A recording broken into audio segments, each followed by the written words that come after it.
Naval Park. Not the Naval Academy. The Naval Park. Here we come. She always gives me shit. So we're in Buffalo, and we're going to do a little sightseeing today. We're going to the Buffalo Naval Maritime Museum. And I probably got the name wrong, but we're going there. And then we're also going to the Frank Lloyd Wright Martin House, which I have no idea what that is, but we're going to check it out anyway. So I don't think we can do much photography in that exhibit, but it is on a national, I think it is a National Historic site, so should be pretty cool. Naval Academy, here we come. Or Naval Park. Not the Naval Academy, the Naval Park. Here we come. She always gives me shit. The Naval and Military Park is located in downtown Buffalo along the waterfront. It features 4 decommissioned U.S. Navy vessels, along with exhibits, monuments, and some educational programs. Among those lost were the 5 Sullivan brothers from Waterloo, Iowa.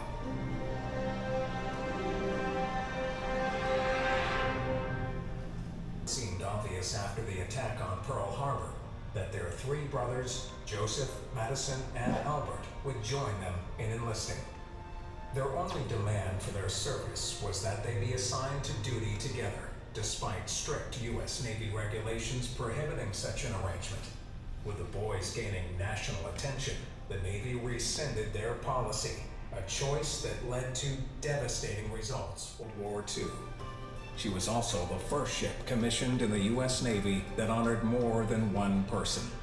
After service in World War II, the Korean War, and as part of the Cuban blockade during the 1962 missile crisis, the Sullivans was assigned to the 2nd and 6th Fleets and was a training ship until she was decommissioned on January 7, 1965. In 1977, she and the cruiser USS Little Rock were processed for donation to the Buffalo and Erie County Naval and Military Park in Buffalo, New York, forming the largest inland naval park in the country.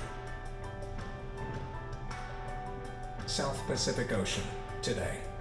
Only recently discovered, the wreckage of the USS Juneau rests scattered across the floor of the South Pacific Ocean at a depth of 13,000 feet. There as well, in eternal darkness, is the final resting place of the 5 Sullivan brothers, whose motto to the bitter end was, "We stick together." Look at Cannon. 46 pounds. Don't attempt to pick it up, they say. 46 pounds. There's my sneaker.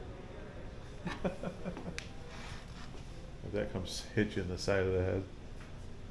It's kind of cool. This is a choice that led to devastating results for a family, a community. this is an artifact from the USS Arizona, which we all know is at Pearl Harbor.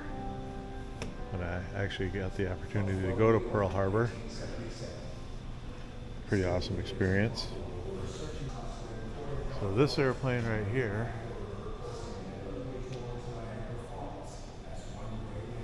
is the P-30, the P-39 era Cobra.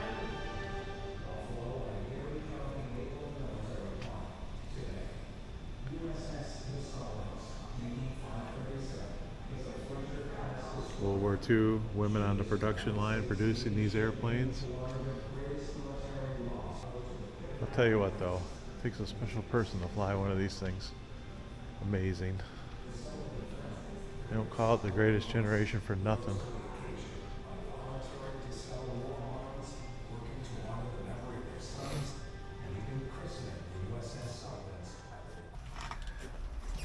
Oh my God. Look at that. So crude. Really, right? This is the sick bay. Yep, right here. Oh yeah. Oh my God. It is tight, right? It is really tight. It's me size. It's fine. No president has ever issued an executive order for forbidding family members from serving on the same ship.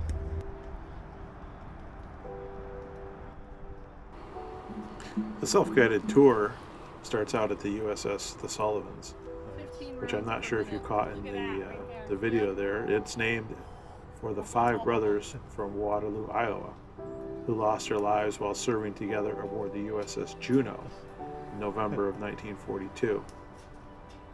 The USS The Sullivans is a Fletcher-class destroyer, and it's the first ship to be named for more than one person. It operates with a crew of 310 sailors. Dude, she says I'm making sure the elderly get up the ladder, okay? That's my girl right there. All right.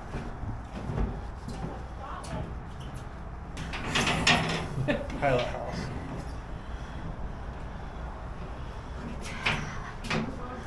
That is so awesome. Like a mannequin. How's her bridge? All ahead standard, left full rudder.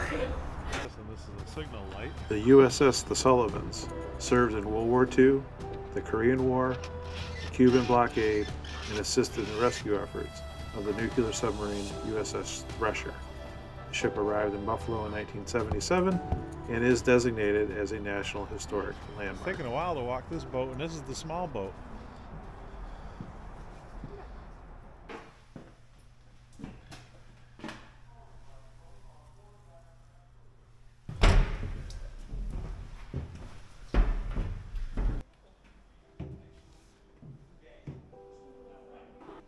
The USS Little Rock is a Cold War era flagship of the U.S. 2nd and 6th Fleet. It's the last surviving vessel from the Cleveland class of light cruisers. It was converted to a Galveston class guided missile cruiser and recommissioned in 1966. This ship patrolled the Atlantic from the Arctic Circle to South America and was a fixture in the Mediterranean Sea. USS Little Rock arrived in Buffalo for display in 1977. It operates with a crew of 1,400 sailors and Marines. This plaque honors C. Walter Sharon, who was a hard hat diver from Rochester, New York. Shoes weighing up to 35 pounds each are included to keep the diver stable and upright. The lead attached to the dive belt weighs 84 pounds and compensates for the buoyance of the air trapped in the suit. The air hose extended to the surface and was connected to the compressor pump to the left, which pumped air down to the diver. That's this thing here, the manual compressor Yes. pump. You really gotta like your buddy. Oh, there's a movie about that guy. Robert De Niro. Lost his leg during the recovery of a hydrogen bomb that had been lost after the collision of 2 U.S. Air Force bombers off the coast of Spain in 1966.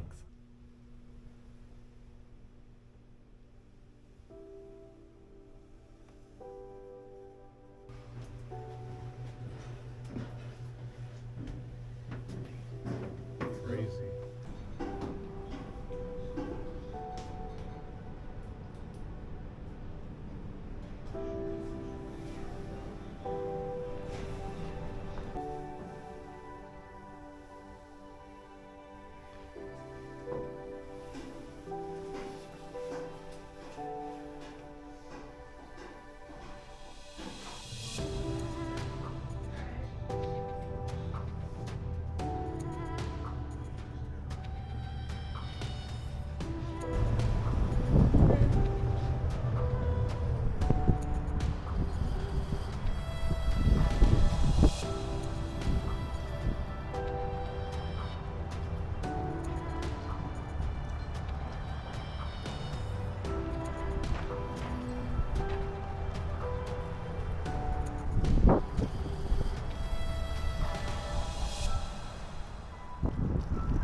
The USS Croker was commissioned in 1944. It's a Gato-class submarine, served in the Pacific Theater of World War II. It's credited with sinking 11 Japanese vessels. It was recommissioned again in 1953 as a hunter-killer submarine. It served in the Atlantic, the Caribbean, Mediterranean, later served as a naval reserve trader.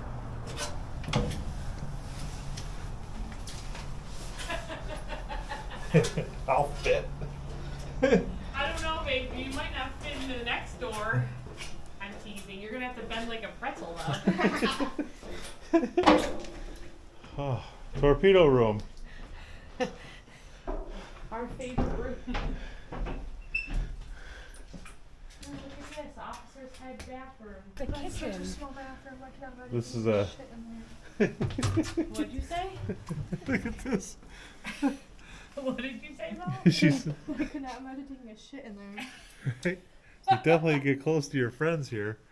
Oh, and if someone farted really bad, and it's just here because the air doesn't move. Oh my god, I'd kill him. All right, here we go through this little hatch. You want help? Fat guy in a little coat. Whoa. There you go. That is You tight. need help, Bill?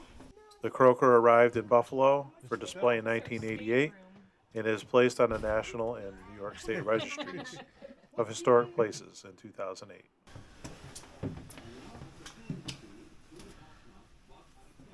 This is planning the war room. Holy cow. Oh, the plexiglass plotboard was updated by an enlisted quartermaster who wrote on the board backwards with a grease pencil so it could be viewed correctly from the other side. That's pretty cool. I can't even write forward, never mind backwards. Look at this, Commander Robert Hurley. Pictured here was the last commanding officer on the USS Croaker. He served as the skipper.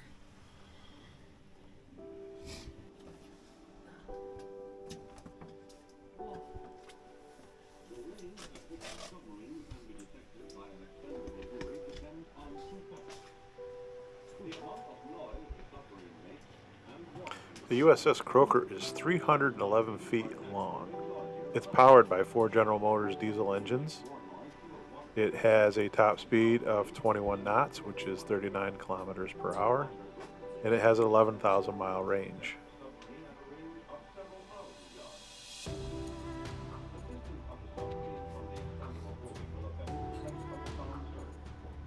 It's tested to a depth of 300 feet, and it has a crew of 6 officers and 54 enlisted.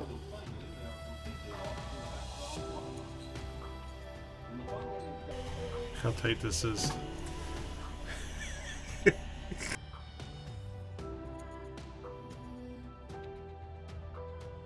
What we got here, Shug? No longer a maiden. Rear torpedoes? Yeah, big ones. Look at that one. Torpedo tubes, 6 forward, 4 aft, and carries 24 torpedoes. She left Pearl Harbor on her maiden war patrol in July 1944.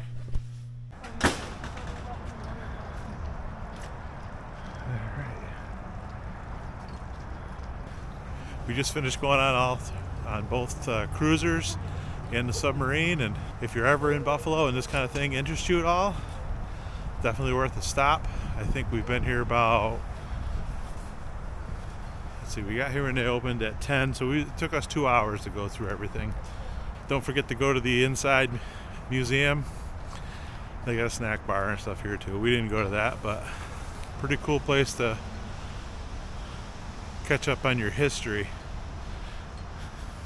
And if you've never served in the Navy, it'll make you respect a little bit of what these men went through back in the day. World War II, Korea, Vietnam. Our next stop was the Martin House, which was a building that was constructed by architect Frank Lloyd Wright between 1903 and 1905. It was originally constructed for Darwin Martin, who was president of the Larkin Company, which was a soap company in Buffalo at the time. The building was abandoned and partially demolished and was fully restored in 2019 and is now listed as a historic national landmark. Guided tours take about 2 hours.